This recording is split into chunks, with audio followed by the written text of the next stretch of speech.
అయ్యా కాశీ వెళ్ళిపోవడం అంటే అంత తేలిక, పిల్లల్ని వదిలేసి మనవల్ని వదిలేసి, పైగా నేను వెడదామనుకునే లోపల శరీరం వదిలిపెడితే ఎలా సాధ్యమవుతుంది?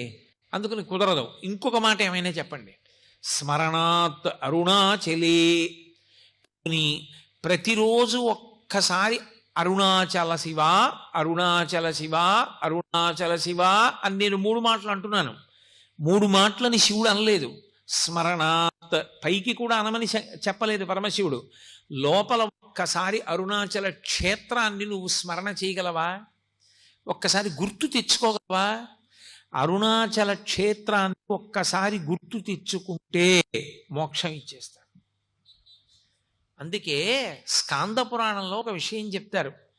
జీవయాత్ర అని ఉంటుంది. ఇప్పుడు బయటి యాత్ర విడిచిపెట్టండి, నేను చేసే యాత్ర వేరు, జీవయాత్ర అని ఒకటి ఉంటుంది. ఈ జీవుడు ఎప్పుడు బయలుదేరాడో తెలియదు, ఈ అజ్ఞానంతో ఎప్పటికీ పరమేశ్వరుడిలో కలుస్తాడో తెలియదు. ఎన్ని కోట్ల జన్మలు ఎత్తాడో, ఎన్ని శరీరాలు విడిచిపెట్టాడో, ఎన్ని శరీరాల్లోకి ప్రవేశించి పుట్టాడో, ఎన్ని చోట్ల ఎన్ని ఖేదాలను భవించాడో. ఈ జీవయాత్రకి అంత ఉండదు.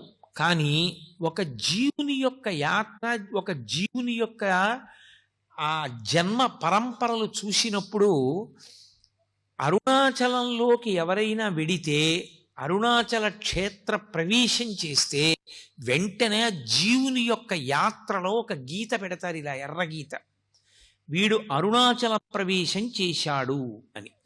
అరుణాచల ప్రవేశం కాని చేశాడా, ఆ జీవుని యొక్క యాత్రలో ఒక విశేషమైనటువంటి మలుపు తిరిగింది అని గుర్తు. అందుకే అరుణాచలానికి వెళ్ళడం కానీ, అరుణాచల యాత్ర కానీ, అరుణాచల పట్టణంలోకి ప్రవేశించడం కానీ, అరుణాచలేశ్వరుణ్ణి దర్శనం చేయడం కానీ అంత తేలికైన విషయాలు కావు.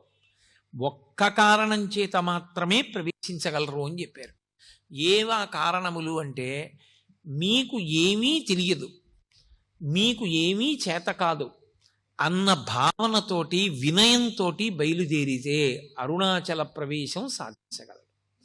అరుణాచలంలోకి వెళ్ళడానికి ఒకటే, పరమేశ్వర నాకేం తెలియదు, నాకున్నవన్నీ పాపాలే, నిన్ను నమ్ముకుని వస్తున్నాను, నువ్వే నన్ను అరుణాచల ప్రవేశం చేయించు అని అడిగినటువంటి వారికి అరుణాచల ప్రవేశం చేయిస్తారు తప్ప, అహంకృతితో కొంచెం డాంబికంగా బయలుదేరితే అరుణాచలంలోకి వెళ్ళరు అని. జ్ఞాన సంబంధనాయనారంతటి మహానుభావుడు వెళ్ళలేకపోయాడు, దొంగలు కొట్టేశారు. అప్పుడు ఆయన బాధపడితే ఉన్నవన్నీ ఎత్తుకుపోయిన తర్వాత ఈశ్వరుడి మీద పత్తికాలు పాడి పరమ నిరాడంబరంగా వినయంతో ప్రవేశిస్తే అరుణాచల పట్టణంలోకి ప్రవేశించగలిగాడు. అరుణాచలం అంత గొప్ప క్షేత్రం. అసౌ యస్తామ్రౌ అర్ణవుత బుభ్రస్సుమంగళ ఏ చేమాగం రుద్ర అభితో దిక్షుస్థితా సహస్రసో వైశాగం హేడైమహే అంటుంది రుద్రాధ్యాయం. ఎర్రటి కాంతులు కలిగినటువంటి పరమశివుడు సర్వమంగళ స్వరూపంతో ఉంటాడాయన. ఉండి అన్ని ప్రాణులకు కూడా విశేషమైనటువంటి ఉపకారం చేస్తూ ఉంటాడు. అంత గొప్పగా పరమశివుడు వెలిసినటువంటి క్షేత్రం అరుణాచలం. మనం ఎక్కడికైనా శైవ క్షేత్రానికి వెడితే ఆ శివాలయంలో ఉండేటటువంటి శివలింగం ఏది ఉంటుందో దాన్ని మాత్రమే ప్రధానమైన శివస్వరూపంగా భావన చేస్తాం. ఉదాహరణకి మీరు కంచి వెళ్ళారనుకోండి, ఏకాంబరీశ్వరలింగము అని ఆ కాంచీపురంలో ఉండేటటువంటి పృథివీలింగమే గొప్పది. ఆ పృథివీలింగ దర్శనం ప్రధానంగా చేస్తాం. మిగిలినవన్నీ కూడా పరివార దేవతలు, ఇతరమైనటువంటి లింగాలు ఉంటాయి శివాలయంలో. కానీ ప్రధానమైన లింగం కాంచీపురంలో పృథివీలింగం. ఆ శివలింగాన్ని దర్శనం చేస్తాం. అరుణాచల క్షేత్రం దగ్గరికి వచ్చేటప్పటికి మాత్రం ఒక్కడే శివుడు అరుణాచలంలో ఉన్నటువంటి శివలింగ స్వరూపమే కాదు, అరుణాచలంలో 3 రూపాలతో ఉంటాడు పరమేశ్వరుడు. ఒకటి, అరుణాచలంలో ఉన్నటువంటి దేవాలయం లోపల ఉన్నటువంటి శివలింగ స్వరూపం ఒకటి, అది ప్రధానమైన లింగస్వరూపం. 2, అరుణాచలం కొండంతా కలిపి శివస్వరూపం, అది అగ్నిస్వరూపం. అందుకే కృతయుగంలో అది అగ్నిస్వరూపంగా ఒక పెద్ద జ్యోతిస్సుగా వెలుగుతుండేదిట. అదే త్రేతాయుగం దగ్గరికి వచ్చేటప్పటికీ మణులతో కూడినటువంటి శివలింగమైంది. అదే ద్వాపర యుగంలోకి వచ్చేటప్పటికి పెద్ద స్వర్ణలింగమైంది.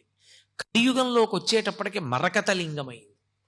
అందుకే ఇప్పటికీ ప్రపంచంలో ప్రఖ్యాతి వహించినటువంటి భూతత్వ శాస్త్రవేత్తలు అరుణాచల పర్వతంలో ఉండేటటువంటి శిలలను పరిశీలించి హిమాలయ పర్వతాల కన్నా కూడా ప్రాచీనమైనటువంటి శిలలు ఇక్కడే ఉన్నాయి, అసలు ఈ భూమండలము ఏర్పడేటప్పుడు అగ్నితప్తమైనటువంటి శిలలతో చల్లారిన కొండ ఈ కొండయే అని నిర్ధారణ చేయబడినటువంటి క్షేత్రం. ఇప్పటికీ అరుణాచలంలో దేవాలయానికి పునర్నిర్మాణం చేస్తున్నప్పుడు కుంభాభిషేక సమయంలో అక్కడ ఒక సొరంగ మార్గం కనపడింది. భగవాన్ రమణులు చెప్తూ ఉండేవారు, ఆ సొరంగం అరుణాచలం కొండ మధ్య భాగంలోకి వెడుతుంది. పైకి కొండ కనపడుతుంది, ఈ మాంసనేత్రానికి ఒక కొండలా కనపడుతుంది, కానీ యథార్థమునకు అది ఒక జ్యోతి స్వరూపం. అదొక పెద్ద జ్యోతి. పట్టాభిరామన్ అని చెప్పి భారతదేశానికి ఆర్థిక శాఖ మంత్రి చేశారు. ఆయన తిరువణ్ణామలై వెడితే ఆయనకి అక్కడ ఉన్నటువంటి కొండలో పెద్ద జ్యోతి కనపడింది. ఇప్పటికీ అరుణాచల క్షేత్రంలో ఎందరో మహాపురుషులు దర్శనం చేశారు, ఎందరికో దర్శనాలు అయ్యాయి, ఎన్నో చోట్ల గ్రంథస్థం అయ్యాయి ఆ విషయాలు. సప్తర్షులు కూడా జ్యోతుల యొక్క స్వరూపాలతో వచ్చి అరుణాచల పర్వతంలోకి వెళ్ళి పరమేశ్వరుణ్ణి సేవించి మళ్ళీ ఆకాశంలోకి జ్యోతుల రూపంలో వెళ్ళి సప్తర్షి మండల ప్రవేశం చేస్తుంటే దర్శనం చేసిన వాళ్ళు ఎందరో ఉన్నారు. సభాముఖంగా చెప్పడం నాకు ఇష్టం లేదు, కానీ నేను మీతో ఒక విషయం చెప్తే మీరు ఆశ్చర్యపోతారు. నేను అరుణాచలం వెళ్ళినటువంటి మొట్టమొదటిసారి గిరి ప్రదక్షిణం ఎలా చెయ్యాలో కూడా నాకు తెలియని రోజుల్లో నేను ఎలా గిరి ప్రదక్షిణం చేయాలి, నాకు ఈ క్షేత్రంలో ఇంతకాలం ఉండాలి అని ఏమీ తెలియక నేను మళ్ళీ తిరుగు ప్రయాణం ఏర్పాటు చేసుకొచ్చేసాను. ఎలా అని నేను అక్కడ నిలబడి ఉంటే ఒక వ్యక్తి వచ్చాడు. గిరి ప్రదక్షిణం చేస్తారా అని అడిగాడు. అవును అన్నాను. నేను తీసుకెడతాను రండి, నేను ఇక్కడే ఉంటాను, ఇప్పుడు చూస్తూ ఉంటానన్నాడు. చీకట్లో నడిచి పెడుతున్నా. నాకు ఎప్పుడూ అనుమానం ఒకటి ఉండేది, రాములు తల్లిగారికి మోక్షం ఇచ్చారు, ఏ కారణానికి అని అనుమానం ఉండేది. నడిచి వెడుతుంటే ఆయన నన్ను రాత్రి 11 గంటల వేళ అకస్మాత్తుగా చేయి పట్టుకుని అటువైపుకి తీసుకెళ్ళాడు, పొదల దగ్గరికి.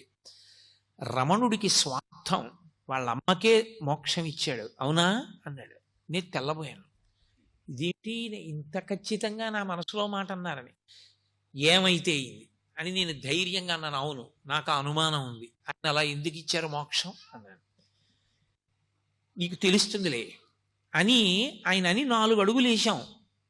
మీరు నన్ను నమ్మండి, ఇంత పవిత్రమైన వేదిక మించి చెప్తున్నాను, అబద్ధాల అడుగు బతకవలసిన అవసరం నాకు లేదు. ఓవర్ బ్రిడ్జ్ మించి స్పీడ్గా ఒక వెహికల్ దిగితే ఎలా దిగుతుందో స్ఫురద్రూపి తెల్లటి బట్టలు కట్టుకుని ఒక వ్యక్తి కొండ మించి అంగేసుకుంటూ దిగొచ్చాడు.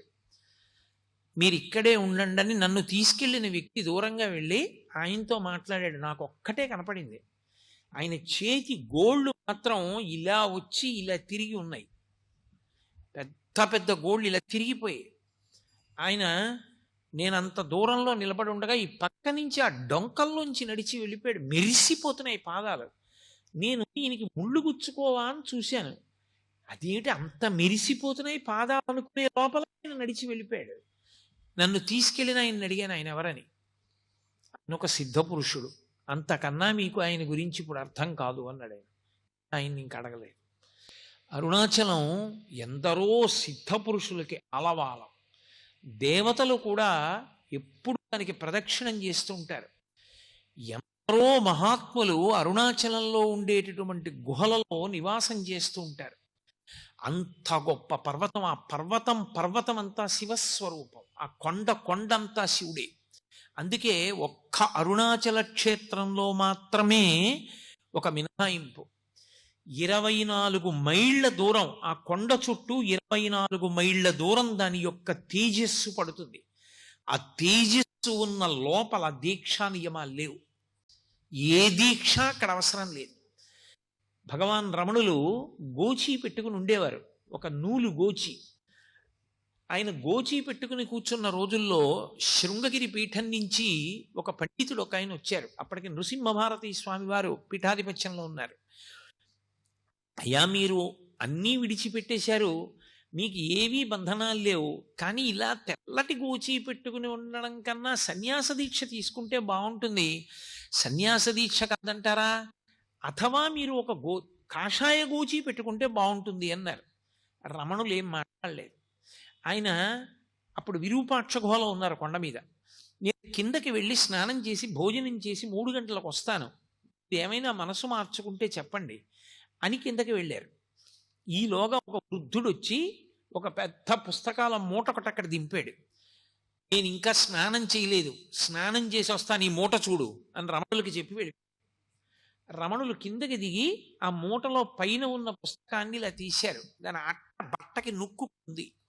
ఎక్కడ నొక్కుందో అక్కడ తీసి చూస్తే సంస్కృతంలో ఉన్నటువంటి అరుణాచల మహాత్మ్యం పుస్తకం. ఆ పుస్తకంలో ఉంది, ఆ కొండకి 24 మైళ్ళ పరిధిలో ఏ దీక్షా నియమము లేదు, అందుకని సన్యాస దీక్ష అని ప్రత్యేకంగా తీసుకుని ఉండవలసిన అవసరం లేదు అరుణాచలంలో అని.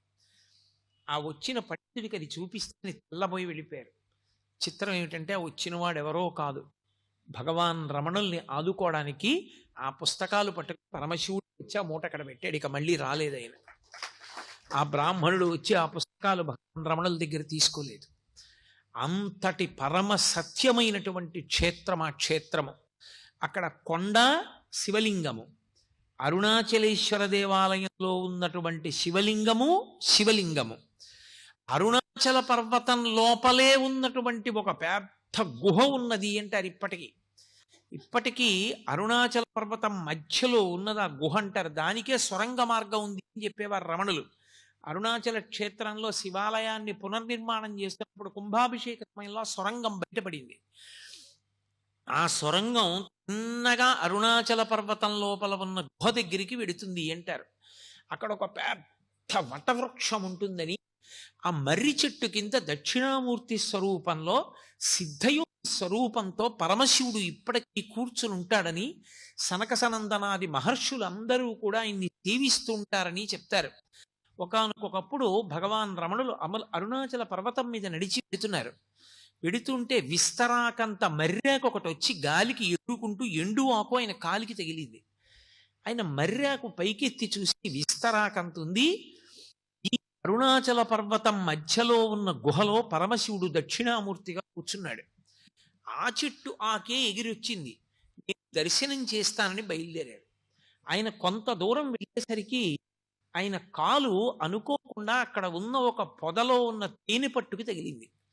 తేనె పట్టులో ఉన్న ఈగలన్నీ పైకి జుమ్మని లేచాయి. వెంటనే రమణులు అన్నారు, ఈ కాలు తప్పు చేసింది, వాటి గూడు కదిపింది, కాబట్టి ఇది శిక్ష అనుభవించాలని ఆ కాలు ఒక రాయి మీద పెట్టి వదిలిపెట్టేశాడు. ఆ తేనెటీగలన్నీ వచ్చి ఆయన కాలు కుట్టగలిగినంతసేపు కుట్టాయి. ఇంత లావున వాచిపోయింది. ఆ వాచిన కాలు ఈడ్చుకుంటూ ఆయన కిందకి దిగి వచ్చేశారు. పళనిస్వామి అని అప్పుడు ఆయనకి సేవ చేస్తూ ఉండేవాడు. అతను శ్రావణం తీసుకొచ్చి ఆ తేనెటీగల యొక్క ముళ్ళు ఆయన కాల్లో విరిగిపోయిన వాటన్నింటినీ బయటికి లాగేశాడు. కానీ ఆయన శరీరాన్ని విడిచిపెట్టేసే పర్యంతము రమణుల యొక్క ఒక కాలు చాలా లావుగా ఉండేది. ఇప్పటికీ మీరు రమణాశ్రమానికి వెళ్ళి ఆయన యొక్క ఫొటోస్ చూస్తే ఒక కాలు లావుగా కనపడుతుంది. కారణం, ఆ దక్షిణామూర్తి దర్శనానికి ప్రయత్నం చేసినప్పుడు రమణ మహర్షి యొక్క ఒక కాలుని తేనెటీగలు కుట్టి, ఆ తర్వాత ఎవరిని వెళ్ళొద్దని చెప్పేవారు రమణ మహర్షి. ఆయన మాట వినకుండా వెంకటరామయ్య గారని ఒక ఆయన స్నేహితులు కలిసి అరుణాచలంలో మేము దక్షిణామూర్తి దర్శనం చేస్తామని బయలుదేరారు. తీరా వాళ్ళు బయలుదేరి వెళ్ళిన తరువాత వాళ్ళు మార్గంలో చాలా చాలా కష్టాలు పడి వాళ్ళకి అసలు వెనక్కి తిరిగి వచ్చే మార్గం మర్చిపోయి ఉండిపోయారు. ఆ పైన ఉండిపోతే ఇక్కడ రమణుల యొక్క అనుగ్రహం వల్ల, కొండ కింద రమణులు చేసిన సంకల్పం వల్ల వాళ్ళు మళ్ళీ చీకటి పడిన తర్వాత కొండ దిగొచ్చారు. అప్పటి నుంచి ఎవ్వరూ ఆ సిద్ధయోగి దర్శనం చేసే ప్రయత్నం చెయ్యరు.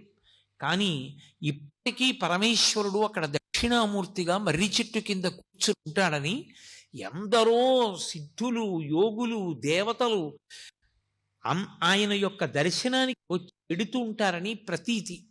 అలా అరుణాచల క్షేత్రం ముందు 3 రూపాలతో ఉంటాడు పరమశివుడు. అంత గొప్ప క్షేత్రంలో పరమేశ్వరుడు శివలింగంగా ఆవిర్భవించిన తరువాత అక్కడ జరగవలసినటువంటి పూజాది కార్యక్రమాలు ఎలా జరగాలి అన్న విషయాన్ని ఆయనే నిర్ణయం చేసి గౌతమ మహర్షిని ఆదేశించాడు. ఆర్యాద్విషతి అన్న గ్రంథాన్ని రచన చేసి కంచిలో కామాక్షి అమ్మవారి యొక్క దేవాలయ పూజా విధానాన్నంతటి నిర్ణయం చేసినటువంటి వాడు దుర్వాసో మహర్షి. అరుణాచలంలో ఏ ఏ సేవలు జరగాలి, ఏ ఏ దేవాలయాలు ఉండాలి, ఏ ఏ పూజలు ఎలా చెయ్యాలి అని నిర్ణయం చేసిన వాడు పరమశివ భక్తి తత్పరుడైనటువంటి గౌతమ మహర్షి. పరమశివుడు గౌతమ మహర్షిని ఆదేశించాడు. ఆదేశించినప్పుడు ఈ క్షేత్రానికి అంతటికీ కూడా కాపలాదారుగా ఉండి క్షేత్రపాలకుడుగా ఉండవలసినటువంటి వాడు కాలభైరవుడు. ఈ క్షేత్రానికి స్థలవృక్షం ఇప్ప చెట్టు. ఇప్ప చెట్టు స్థలవృక్షంగా ఉంటుంది. ఇప్పటికీ లోపల ఇప్ప చెట్టు ఉంది. తలనీలాలు దాని కిందే తీస్తూ ఉంటారు. ఇప్ప చెట్టు ఉంటుంది. కిందే భగవాన్ రమణులు కొంతకాలం తపస్సు చేశారు. అలాగే ఇక్కడ నటరాజు ఉండాలి. అపితకుచాంబ అన్న పేరుతో అమ్మవారు ఉంటుంది. అలాగే విఘ్నేశ్వరుడు ఉంటాడు, సుబ్రహ్మణ్యుడు ఉంటాడు, పాతాళలింగం ఉంటుంది. ఇవన్నీ నిర్ణయం చేసినటువంటి వాడు పరమశివుడు. అక్కడ ఏ ఏ సేవలు జరగాలో, ఏ ఏ పూజలు జరగాలో నిర్ణయం చేసిన వాడు పరమశివుడు. అందుకే అరుణాచల క్షేత్రంలో 3 ఉత్సవాలు జరుగుతాయి. అందులో 2 ఉత్సవాలు చాలా పెద్ద ఉత్సవాలు. ఒక ఉత్సవం ఒక స్థాయిలో జరుగుతుంది. అది మనకి వలైకాపు మంటపము అని ఉంటుంది లోపల. ఆ మంటపంలో అమ్మవారిని తీసుకొచ్చి కూర్చోపెట్టి గాజులు సమర్పణం చేస్తారు అమ్మవారికి. అమ్మవారి గాజులు సమర్పణం చేసేటటువంటి ఉత్సవం ఒకటి. మిగిలిన 2 పెద్ద ఉత్సవాలు, ఒకటి కార్తీక మాసంలో జరిగేటటువంటి దీపోత్సవం, కార్తీక పౌర్ణమి పెట్టేటటువంటి దీపం. దాని గురించి నేను ప్రత్యేకంగా మీతో ప్రస్తావన చేస్తాను. ఇక 3వ ఉత్సవం పార్వతీ పరమేశ్వరుల మధ్య వచ్చేటటువంటి ప్రణయ కలహోత్సవం చేస్తారు. ఎందుకు వాళ్ళిద్దరి మధ్య ప్రణయ కలహం రావాలి అంటే, భృంగి అని పరమశివుని దగ్గర ఉండేటటువంటి ప్రమదగణాల్లో ఒకడు. ఆయనది ఒక విచిత్రమైనటువంటి వ్యక్తిత్వం. ఆయనకి 3 కాళ్లతో ఉంటాడు. ఇప్పటికీ మీకు కంచిలో కనపడతాడు. అలాగే మళ్ళీ శ్రీకాకుళం దగ్గర ఉన్నటువంటి క్షేత్రం పరమశివ సందర్భమైనటువంటిది, ఆయన స్పర్శ కలిగినటువంటిది శ్రీముఖలింగం. ఆ శ్రీముఖలింగ క్షేత్రంలో దేవాలయానికి ప్రదక్షిణం చేస్తున్నప్పుడు వెనక గోడ మీద ఉన్నాడు భృంగి. 3 కాళ్లతో ఉంటాడు ఆయన. ఆ భృంగి ఒక్క శివుడికే భక్తుడు, అమ్మవారికి నమస్కారం పెట్టేవాడు కదా ఆయన. పరమశివుడికి ఒకటే ప్రదక్షిణం చేసేవాడు, పరమశివుడికి ఒకడికే పాదాలకి నమస్కారం చేసేవాడు.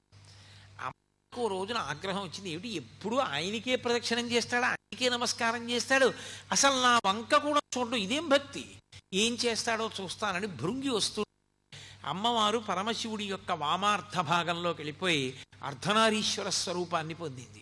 ఇప్పుడు ఎలా ప్రదక్షిణం చేస్తాడు? చెయ్యాలంటే మరి నేను ఉన్నానుగా ఎడం పక్కన, ఏం చేస్తాడో చూస్తానంది. ఆయన తేనెటీగ అయిపోయి పరమశివుడికి పార్వతీదేవికి మధ్యలో తొలిచి కన్నం చేసి ప్రదక్షిణం చేశాడు తప్ప అమ్మవారికి ప్రదక్షిణం చేయలే. ఆ భృంగికి మోక్షం ఇస్తానన్నాడు పరమేశ్వరుడు. అమ్మవారు ఒక్కనాటికి ఇవ్వడానికి వీల్లేదు. కాదు, భృంగి ఇంత గొప్పవాడు, ఇంతటి ఉదారమైన మనస్సున్నవాడు పార్వతి, నా మీద భక్తి ఉంటే నీ మీద భక్తి ఉన్నట్లే, అందుకని అతనికి మోక్షం ఇస్తానంటాడు పరమేశ్వరుడు. ఇప్పటికీ అరుణాచలంలో ఆ ప్రణయ కలహం అక్కడ ఉన్న అర్చకులు నిర్వహిస్తారు. ఎంత అద్భుతంగా నిర్వహిస్తారు. ఆ ఉత్సవం జరిగినప్పుడు పరమేశ్వరుడు భృంగికి మోక్షం ఇచ్చేస్తాడు. పార్వతీదేవికి కోపం వచ్చి అపితకుచాంబ అమ్మవారు దేవాలయంలోకి వెళ్ళి తలుపులు వేసేసుకుంటారు. పరమశివుడు ఒక్కడే గిరి ప్రదక్షిణానికి వెడితే దొంగలు దోచుకుంటారు. ఇప్పటికీ ఆ దొంగల తోపు అని అవన్నీ చేస్తారు.